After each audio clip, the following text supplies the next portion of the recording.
కూటమిలో భాగంగా పశ్చిమ నియోజకవర్గ అసెంబ్లీ సీటుని నాకు కేటాయించడమే న్యాయం, ధర్మం. 2019 ఎన్నికల తర్వాత పవన్ కళ్యాణ్ గారిని కానీ జనసేన పార్టీని కానీ కష్టకాలంలో ఉండకుండా చాలామంది వదిలేసి వెళ్ళిపోయారు. కానీ మేము మాత్రం పవన్ కళ్యాణ్ గారి మీద, జనసేన పార్టీ మీద ఉండేటువంటి సంపూర్ణ నమ్మకం, విశ్వాసంతో ప్రతికూల పరిస్థితుల్లో పనిచేశాం. ఇబ్బందుల్ని ఎదుర్కొన్నాం.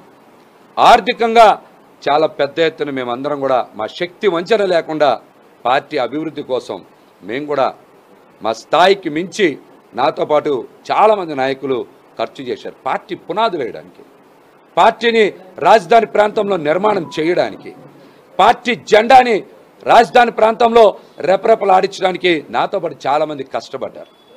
మేము కూడా పవన్ కళ్యాణ్ గారికి ఒకటే విజ్ఞప్తి చేస్తూ ఉన్నాం.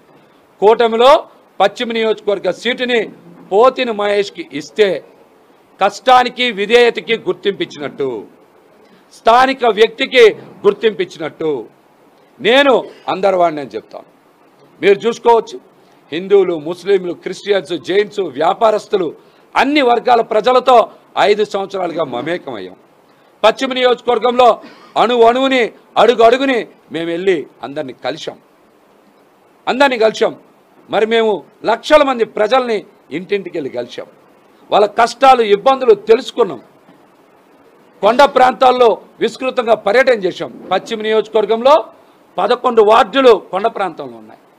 మరి సగం వార్డులు అంటే 1,25,000 ఓట్లు కొండ ప్రాంతంలోనే ఉన్నాయి. అయినా మేము మా కేడర్ ఎక్కడా కూడా విశ్రమించకుండా కొండ ప్రాంతాల అభివృద్ధి కోసం కూడా కొండ ప్రాంతాల్లో ప్రత్యేక పర్యటన చేశాం. ఆ ప్రాంతాల అభివృద్ధి కోసం ప్రత్యేక ప్రణాళిక రూపొందించాం. ఒక బోర్డు ఏర్పాటు చేయాలని కూడా మేము డిమాండ్ చేశాం. కొండ ప్రాంతాల అభివృద్ధి కోసం ఒక బోర్డు ఏర్పాటు చేయాలి, 1000 కోట్ల రూపాయల నిధులు మంజూరు చేయాలని ఇట్లాంటి డిమాండ్స్ కూడా బయటికి తీసుకొచ్చాం. పశ్చిమ నియోజకవర్గ ప్రజలు పశ్చిమంలోనే సొంత ఇంటి కల సాకారం అవ్వాలనేటువంటి డిమాండ్ని బయటికి తీసుకొచ్చాం. అందుకు సంబంధించిన స్థలాల్ని అన్వేషించాం. 30,000 ఇళ్ళు కట్టడానికి కూడా ఇక్కడ ప్రొవిజన్ ఉంది, స్థలాలు ఉన్నాయని కూడా మేము ప్రజలకు తెలియజేశాం. నియోజకవర్గం గురించి అణువు మాకు తెలుసు. ప్రజలతో మమేకం అయిపోయి ఉన్నాం. ఈ రోజున అనేక మంది, చాలామంది మాట్లాడుతున్నారు. పశ్చిమ నియోజకవర్గ సీటు జనసేన పార్టీ తరఫున పోతిన మహేష్కి ఇవ్వడమే న్యాయం, ధర్మం అని పవన్ కళ్యాణ్ గారికి విజ్ఞప్తి చేస్తా ఉన్నా. మళ్ళీ చెప్తా ఉన్నా, ఈ సీటు కష్టానికి, విధేయతకి ఇచ్చేటువంటి గుర్తింపు అని కూడా ఈ సందర్భంగా తెలియజేస్తున్నా.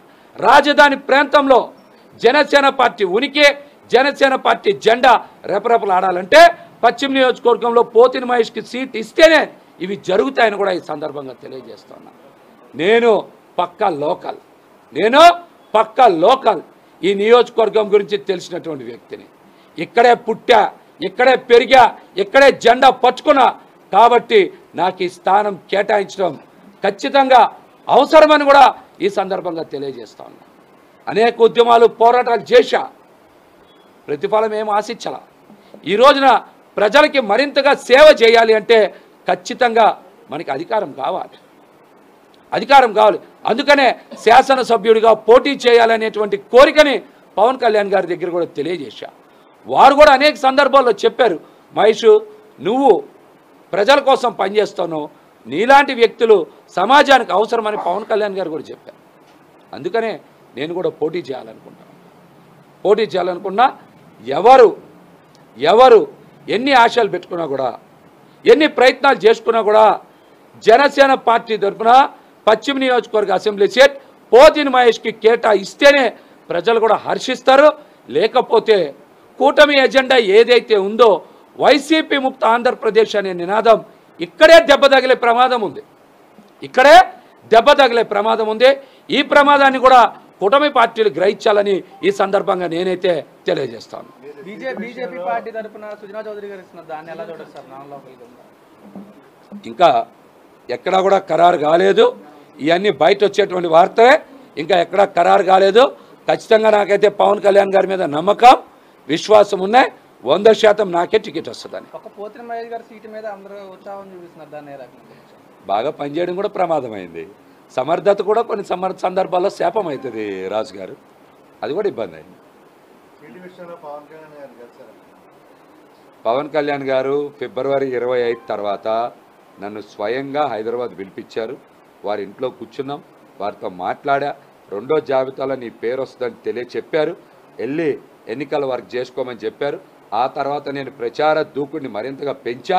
పంజా సెంటర్ కార్యాలయం, చిట్టినగర్, భవానీపురం లాంటి ఎన్నికల ప్రచార కార్యాలయాన్ని సిద్ధం చేశా.